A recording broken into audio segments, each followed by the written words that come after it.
మీకు నేను ఒక ఉదాహరణ చెప్పాలంటే, ఇవాళ మనం ఖమ్మం ఖమ్మం అని పిలుస్తాం, ఖమ్మం పట్టణం.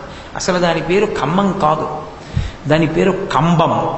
కంబం కూడా కాదు, స్తంభం దాని పేరు. ఆ తర్వాత అది వికృతి పేరు అలా అక్కర్లేని మార్పులన్నీ చెంది ఖమ్మం అని పిలవడం అలవాటైపోయింది. ఇప్పటికీ మీరు అక్కడ చూస్తే దానికి ఖమ్మం మెట్టు అంటూ ఉంటారు. కారణం ఏమిటంటే అక్కడ ఒక కొండ ఉంది, ఆ కొండ మీద నరసింహస్వామి తనంత తానుగా వెలిశారు, యోగ నరసింహస్వరూపంలో వెలిశారు.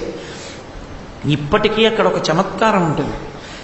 ఎంత గొప్ప కోరిక అయినా సరే అక్కడ అర్చకులు చెప్పిన దీక్ష పాటించి కొబ్బరి బొండం చేతిలో పెట్టి ఇప్పిస్తారు, ఇప్పించి నియమం చెప్తారు. ఆ నియమం పాటించి కొబ్బరి బొండం అక్కడ ముడుపు కడితే నరసింహస్వామి వారి అనుగ్రహంతో తీరుతుంటుంది. అక్కడ అర్చన చేయడానికి నీళ్లు లేకపోతే దేవాలయంలో ఉన్న నరసింహుడే కొండ వెనక్కి వెళ్ళి కొండని తన కాలుతో ఒక్క తన్ను తన్నాడు.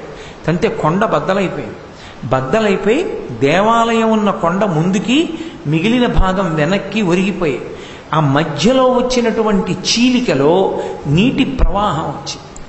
అలా వచ్చినటువంటి ప్రవాహం ఏదుందో ఆ ప్రవాహంలో ఉన్నటువంటి జలంతోటే ఇప్పటికీ అక్కడ నరసింహస్వామికి అర్చనలన్నీ జరుగుతాయి.